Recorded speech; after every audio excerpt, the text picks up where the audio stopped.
ये सच्ची कहानी है क्रिस नाम के एक फाइटर पायलट की, जो दुश्मन कंट्री में फंस गया। वो हर तरफ से घेरा जा चुका था और पूरी दुश्मन आर्मी सिर्फ एक ही मिशन पे थी कि क्रिस को जिंदा या मुर्दा पकड़ना है। कहानी की शुरुआत में हमें बोस्नियन वॉर को दिखाया जाता है, जो कि अब खत्म हो चुकी है। इसीलिए नेटो की जो आर्मी है वो अपने घर वापस जाने की तैयारी कर रही है। वहीं आर्कटिक सी में हमें यूएसए के एयरक्राफ्ट को दिखाया जाता है, जिससे एक फाइटर जेट टेक ऑफ करने की तैयारी कर रहा है। इसके अंदर 2 पायलट्स होते हैं और इससे पहले कि इनका फाइटर जेट टेक ऑफ करता, उनके टेक ऑफ को रद्द कर दिया जाता है। और आज ऐसा दूसरी बार हुआ है। इसलिए फाइटर जेट के अंदर जो 2 ऑफिसर्स होते हैं, जिनमें से एक का नाम लेफ्टिनेंट क्रिस जो कि फ्लाइट ऑफिसर है और दूसरे का नाम जेरेमी जो कि पायलट है, वो दोनों के दोनों परेशान हो जाते हैं। खास तौर पर क्रिस, क्योंकि वो अपनी कंट्री के लिए लड़ना चाहता है, कुछ करना चाहता है, जबकि वो जितनी भी फ्लाइट्स अभी तक उड़ा रहे हैं वो अमीर लोगों के लिए। और अब यहाँ पर नेटो का कमांडर आता है, जो एडमिरल से मिलकर उन्हें कुछ पेपर्स दिखाता है और कहता है कि हमें रिपोर्ट मिली है कि आप कुछ ज्यादा ही उड़ान भर रहे हैं और बॉर्डर से बाहर जा रहे हैं, जो कि रूल्स के खिलाफ है। इसका नुकसान आपको उठाना पड़ सकता है। और अब वो एडमिरल को कोई कार्ड देता है और कहता है कि ये एक जर्नलिस्ट है जो यहाँ पर आने वाला है, इसके साथ आपको अच्छे से पेश आना है। एडमिरल को उसकी बातें सुनकर बहुत गुस्सा आता है और ना चाहते हुए भी उसे कमांडर की बातें माननी पड़ती हैं। वहीं हमें कैंटीन में क्रिस और जेरेमी को दिखाया जाता है, जो कि खाना खा रहे होते हैं। तभी उनके पास कैप्टन आते हैं और बताते हैं कि हो सकता है कि दोबारा वार शुरू हो जाए, तुम्हें मिशन मिल सकता है। मुझे नहीं लगता कि इस वक्त तुम तैयार हो। क्रिस कहता है कि मैं पूरी तरह से तैयार हूँ। तभी वहाँ पर एक ऑफिसर आता है जो क्रिस से कहता है कि आपको एडमिरल बुला रहे हैं। और अब क्रिस एडमिरल के पास जाता है। एडमिरल उसे लेटर दिखाता है और पूछता है कि क्या तुमने अपना रेजिग्नेशन लेटर दिया है। क्रिस कहता है कि हाँ, मैं यहाँ पर अपनी कंट्री के लिए कुछ करने के लिए आया था। मैं फाइटर प्लेन उड़ाना चाहता था, लेकिन यहाँ पर मुझे एक वॉचमैन की तरह यूज किया जाता है, जो हर रोज फाइटर प्लेन को बिना मकसद के ऊपर ले जाता है और फिर नीचे ले आता है। मैं इस काम के लिए आर्मी में भर्ती नहीं हुआ था। उसकी बात सुनकर एडमिरल को गुस्सा आता है और कहता है कि 2 हफ्तों के बाद मैं तुम्हारे रेजिग्नेशन लेटर पर साइन कर दूंगा, जिसके बाद जहाँ तुम जाना चाहते हो तुम जा सकते हो। क्रिस वहाँ से बाहर निकल जाता है। उसके सामने जेरेमी है। जेरेमी पूछता है क्या तुमने रेजिग्नेशन लेटर दिया है। क्रिस कहता है कि हाँ, मैं इस रूटीन से बोर हो चुका हूँ। और ये कहकर वो वहाँ से चला जाता है, जिसके बाद वो अपने फादर को कॉल करता है। जल्दी क्रिसमस आने वाला है, सब क्रिसमस की तैयारी कर रहे हैं और क्रिसमस तक वो भी अपने घर पहुँच जाएगा। लेकिन तभी क्रिस देखता है कि बोर्ड पर उसका नाम लिखा है, क्योंकि अगला जो मिशन होने वाला है उसमें क्रिस और जेरेमी को भी जाना है, जो कि नो फ्लाई जोन है। वहाँ जाकर इन्हें तस्वीरें लेनी है। लेकिन फाइनली अब इन्हें काम मिल चुका है। ये एक बार फिर से फाइटर जेट को उड़ा सकते हैं। जल्दी ये दोनों के दोनों अपने फाइटर जेट लेकर उस नॉन फ्लाइंग जोन की तरफ निकल पड़ते हैं, जहाँ जाना इलीगल है। और अब जब ये हवा में होते हैं, तभी क्रिस अपने फाइटर जेट के नीचे जो एडवांस कैमरास होते हैं उन्हें ऑन करता है। वो देखता है कि नीचे सर्बिया का जनरल, जो यहाँ के आम लोगों के ऊपर जुल्म कर रहा होता है अपनी टीम के साथ। उसके पास बहुत ही खतरनाक हथियार है। दरअसल वो वॉर क्राइम कर रहा है, बोस्निया में रहने वाले लोगों के ऊपर जुल्म कर रहा है और उसी के खिलाफ सबूत इकट्ठा करने के लिए ये दोनों के दोनों यहाँ पर आए हैं। लेकिन जनरल भी इन्हें देख लेता है, इसलिए मिसाइल से इनके फाइटर जेट के ऊपर हमला किया जाता है। हालांकि एक मिसाइल से ये बचने में कामयाब हो जाते हैं, लेकिन दूसरे मिसाइल इनके फाइटर जेट को हिट करती है और इससे पहले कि ये दोनों के दोनों क्रैश हो जाते हैं, ये सीट के साथ अपने आप को फाइटर जेट से इजेक्ट कर देते हैं, जिससे इन दोनों की जान बच जाती है। ये दोनों जंगल के अलग अलग हिस्सों में लैंड करते हैं और अब किसी भी तरह से क्रिस जेरेमी को ढूंढना चाहता है। जल्दी जेरेमी उसे मिल जाता है। वहीं दूसरी तरफ एडमिरल और बाकी के ऑफिसर जो कि क्रिसमस को एंजॉय कर रहे होते हैं, उन्हें पता चल जाता है कि जेरेमी और क्रिस का जो जेट है वो क्रैश हो चुका है। वो जंगल में कहीं लैंड कर चुके हैं और अब एडमिरल किसी भी कीमत पर उन दोनों को बचाना चाहता है, लेकिन उन तक पहुंचना इतना आसान नहीं है। वहीं क्रिस और जेरेमी को दिखाया जाता है। जेरेमी के पैर पर चोट लगी है, वो जख्मी है। साथ ही इन दोनों को पता है कि इनके टीम मेंबर्स इन तक आसानी से नहीं पहुंच सकते, क्योंकि इनका जो प्लेन है वो कहीं और जाकर क्रैश हुआ है और ये अपने प्लेन से बहुत दूर है। किसी भी कीमत पर अब इन दोनों को अपनी टीम को अपनी लोकेशन के बारे में बताना होगा। वीडियो में आगे बढ़ने से पहले आप सबसे रिक्वेस्ट है कि आप में से बहुत सारे ऐसे व्यूअर्स हैं जो वीडियो तो देखते हैं लेकिन चैनल को सब्सक्राइब नहीं करते और ना ही वीडियो को लाइक करते हैं। तो आप सबसे रिक्वेस्ट है कि चैनल को सब्सक्राइब और वीडियो को लाइक लाजमी से कर दिया करें। क्रिस के पास रेडियो है, वो रेडियो से अपनी टीम को कांटेक्ट करने की कोशिश करता है। जेरेमी कहता है कि तुम यहाँ से कांटेक्ट नहीं कर सकते,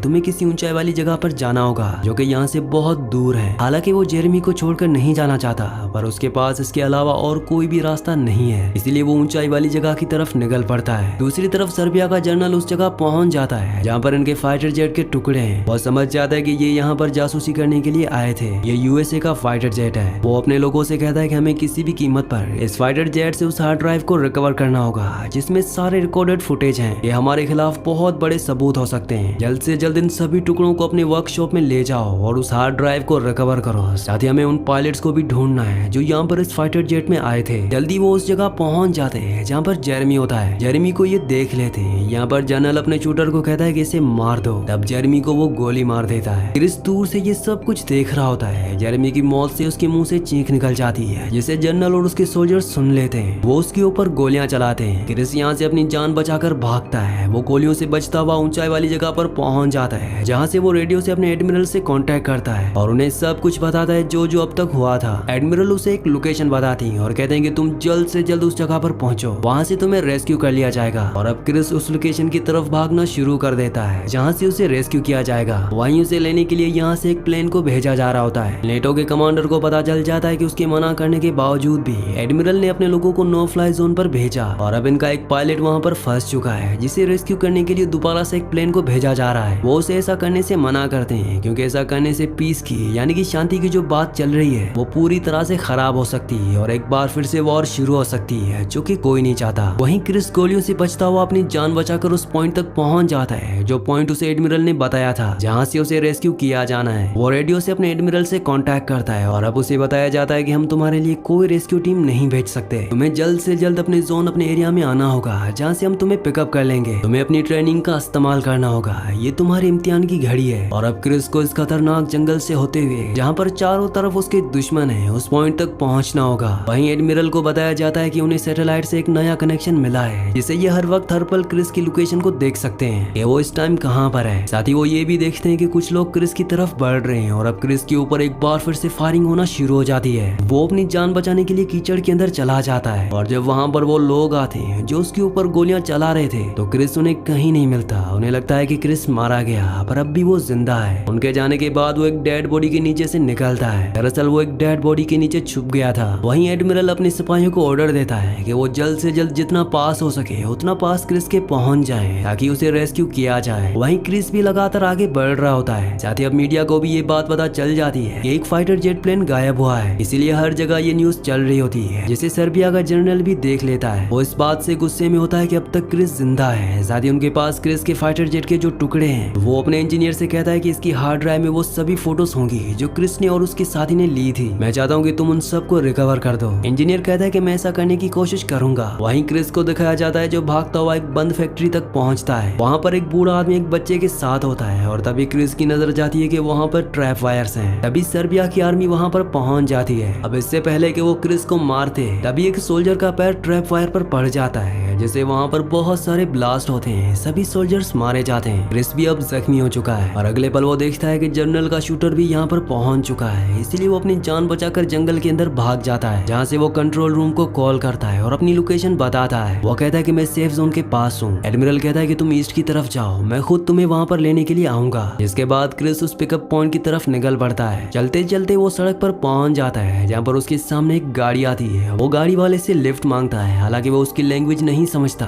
लेकिन फिर भी वो क्रिस को लिफ्ट दे देता है। और अब जनरल का वो शूटर भी उस जगह पहुंच जाता है जहाँ से क्रिस को लिफ्ट मिली थी। वो अपने सभी साथियों से कहता है कि क्रिस को किसी भी कीमत पर ढूंढकर हमें मारना होगा। इसीलिए क्रिस जिस गाड़ी में होता है, उस गाड़ी को वो पूरे शहर में ढूंढना शुरू कर देते हैं। गाड़ी जब शहर के अंदर आती है तो उस गाड़ी के ऊपर हमला होता है। दरअसल इस पूरे शहर में अब जंग का माहौल है। ये सब के सब एक घर के अंदर जाते हैं, जहाँ पर एक आदमी क्रिस से पूछता है कि क्या तुम हमारे ऊपर हमला करने के लिए आए हो। क्रिस कहता है कि नहीं, मैं यहाँ पर अपने साथी के साथ इन जगहों की फोटोज लेने के लिए आया था। और अब यहाँ पर जनरल के लोग आ जाते हैं, जो टैंक से इस जगह पर हमला करते हैं और यहाँ के कई आम लोगों को मार देते हैं। वो किसी भी कीमत पर क्रिस को ढूंढना चाहते हैं, पर उन्हें क्रिस यहाँ पर नहीं मिलता। जिसके बाद शूटर जनरल को बताता है कि क्रिस यहाँ से कपड़े बदल कर भाग चुका है। उसने रेडियो से अपनी टीम को अब तक इन्फॉर्म कर दिया होगा और वो टीम उसे यहाँ पर रेस्क्यू करने के लिए आने वाली होगी, इसीलिए जल्द से जल्द हमें उसे ढूंढना होगा। वहीं क्रिस को दिखाया जाता है जब वो भाग रहा होता है तो उसके सामने एक बार फिर से वही लड़का आ जाता है जिसने उसे लिफ्ट दी थी और अब ये दोनों ही भागना शुरू कर देते हैं। दरअसल जल्द से जल्द अब ये दोनों के दोनों पिकअप पॉइंट पर पहुंचने वाले हैं। वहीं न्यूज में दिखाया जाता है कि क्रिस की अब मौत हो चुकी है, जिस न्यूज को एडमिरल भी देखते हैं। दरअसल क्रिस ने अपने कपड़े बदलकर एक दूसरे इंसान को पहना दिए थे, साथ ही अपना रेडियो भी वहीं पर छोड़कर वो भाग गया था। और अब जब वो पिकअप पॉइंट पर पहुंचने वाला होता है तो नेटो की टीम भी उसके आसपास होती है और उन्हें ऑर्डर दिए जाते हैं कि इस मिशन को रद्द कर दिया जाए, क्योंकि अब क्रिस इस दुनिया में नहीं रहा। क्रिस अपने सामने से उस नेटो हेलीकॉप्टर को वापस जाते हुए देखता है, जिससे उसे बहुत दुख होता है तभी उसकी नजर एक स्टेचू पर जाती है। क्रिस को याद आता है कि जब वो इजेक्ट हुआ था तो उसकी वो सीट जिसके साथ वो फाइटर जेट के अंदर से बाहर निकला था, जिसके अंदर ड्राइव होती है, जिसके अंदर वो पूरा डेटा है जिसके लिए वो अपने साथी के साथ इस जगह पर आया था, वो उसी जगह पर गिरी थी जहाँ पर ये स्टेचू है। वो किसी भी कीमत पर स्टेचू के पास जाकर सीट से उस हार्ड ड्राइव को रिकवर करना चाहता है ताकि उसके दोस्त उसके साथी की कुर्बानी बेकार ना जाए। क्रिस अकेला स्टेचू की तरफ निकल पड़ता है। वहीं जनरल ने अपने शूटर को ऑर्डर दिए होते हैं कि किसी भी कीमत पर वो क्रिस को मारकर उसकी बॉडी उसके सामने लाए, इसीलिए लगातार वो क्रिस को ढूंढने की कोशिश कर रहा है। वहीं क्रिस स्टेचू के पास पहुंच जाता है जहां पर उसे जल्दी सीट मिल जाती है। वहां से वो सिग्नल्स को ऑन करना चाहता है ताकि एडमिरल को पता चल जाए कि इस वक्त वो कहां पर है, लेकिन डिवाइस की बैटरी लो होती है इसीलिए वो उसे ऑन नहीं कर पाता। क्रिस को मैन्युअली ही उसे ऑन करना पड़ता है। वहीं एडमिरल को बताया जाता है कि डिवाइस को यानी कि सीट के अंदर जो बीकन है उसे किसी ने 5 मिनट के लिए मैन्युअली ऑन किया था। एडमिरल को लगता है कि ये क्रिस का काम है, क्रिस अभी भी जिंदा है, पर उसकी टीम को लगता है कि ये उनके लिए एक ट्रैप भी हो सकता है, इसीलिए इन्हें वहां पर नहीं जाना चाहिए। और एडमिरल तय करता है कि वो एक बार फिर से रेस्क्यू टीम उस जगह पर भेजेगा जहाँ से सिग्नल आए हैं। दूसरी तरफ हमें शूटर को दिखाया जाता है जो क्रिस की तलाश में उसके आसपास ही पहुंच गया है। उसके साथ उसका साथी भी होता है जिसका पैर गलती से लैंड माइन के ऊपर पड़ जाता है। शूटर कहता है कि तुम्हें यहीं पर रुकना होगा और खुद वो आगे बढ़ जाता है। कुछ ही देर के बाद क्रिस को एक धमाके की आवाज सुनाई देती है। इसका मतलब ये है कि शूटर के साथ जो उसका साथी था उसकी मौत हो चुकी है। क्रिस को समझ में आ जाता है कि जनरल के शूटर उसे ढूंढते हुए उसके आसपास पहुंच चुके हैं। वहीं क्रिस ने जब उस डिवाइस को ऑन किया था